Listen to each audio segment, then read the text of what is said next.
আসসালামু আলাইকুম, welcome to my page of friends viewers, it's me Afrin. কেমন আছেন সবাই?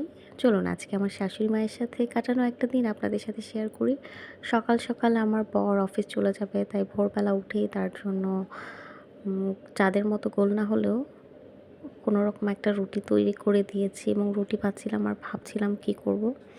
যেহেতু ঈদের পরপরই প্রচুর দাওয়াত খাওয়া এবং মাংস খাওয়া হয়েছে, সেজন্য ভাবছিলাম ছোট মাছ খাবো, তবে ছোট মাছ বাসায় ছিল না, তাই আমার শাশুড়ি আম্মুর সাথে আমি ভাবলাম বাজারে চলে যাই। আর চাটা খেয়ে নাস্তা শেষ করে আমরা চলে গেছি এই তো মাছের বাজারে ছোট মাছ কিনতে, এবং ছোট মাছ কিনতে গিয়ে কীভাবে দরদাম করলাম এবং আমার শাশুড়ি মায়ের কাছ থেকে কী শিখলাম, এটা আমি র ভয়েসে আপনাদের শুনিয়ে দিচ্ছি। আপনারা একটু জেনে নেবেন মাছের দাম কেমন এবং কিভাবে দামাদামি করতে হয়।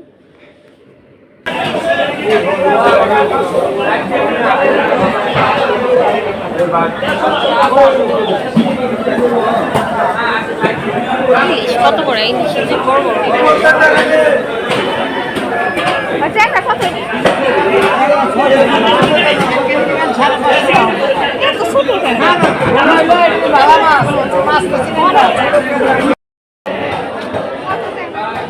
বাবা যে 550 টাকা আপনি 600 বেশি 550 পাইকারি দামে দিচ্ছি আমি। এমন কোনো পোলা নাই 600 650 নিতে দেন 500 রাখেন। আমি আইছি 10টা বাজে বাজারে আর দাম করলে পাইবেন না, দাম করলে কিনতে পারবেন। আপনি টাকা ভাই আপু 650 দিবেন না বলতে না হ্যাঁ ভাই আপু। যাই হোক, এভাবে দরদাম করে আমরা বেশ কিছু ছোট মাছ নিয়েছি এবং ভাবছি বিকেলে কি করব। চলুন দেখি বিকেলে কি করলাম। কত বলছেন এটা?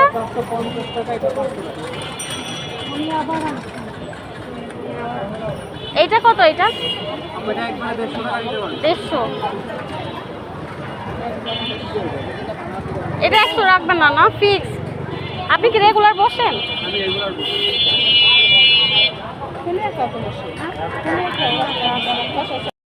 বিকেলে আমরা চলে গিয়েছিলাম একটু ঘুরতে বাইরে এবং টুকটাক জিনিস দেখতে। তো এই ছিল সেই জিনিস দেখা। 199-এর দোকানে চলে গিয়েছিলাম এবং এই ক্রোকারিজগুলো দেখছিলাম একটু রিজনেবলের মধ্যে, যদিও আনা হয়নি, দরদাম করছি। বড় এটার দাম কত? 500 টাকা। এটা প্রাইস বেশি না। এটা কি কোম্পানি? একই সেম।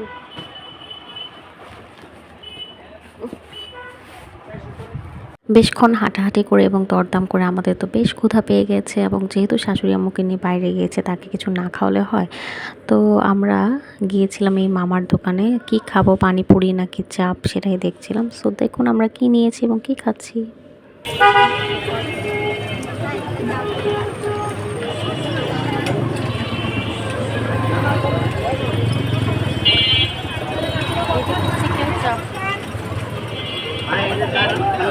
তো আমরা বেশ কিছুক্ষণ দেখাদেখি করে চিকেন চাপ এবং লুচি নিয়ে নিলাম। এই লুচি এবং চিকেন চাপটা বেশ মজা ছিল, আমার শাশুড়ি আম্মুর খুব পছন্দ হয়েছে। তো মাঝে মাঝে এরকম আসলে শাশুড়ি আম্মুর সাথে আপনারা ঘুরতে বেরোবেন এবং মজা করবেন, খাবেন, ভালোই লাগবে। শাশুড়ি আম্মু মানেও তো একজন আম্মু, তাই না? তো এভাবে আমাদের দিনটা বেশ ভালো কেটেছে। এবং এটা কোথায়, আপনারা যদি জায়গাটা জানতে পারেন কমেন্টে জানাবেন। ভালো থাকবেন।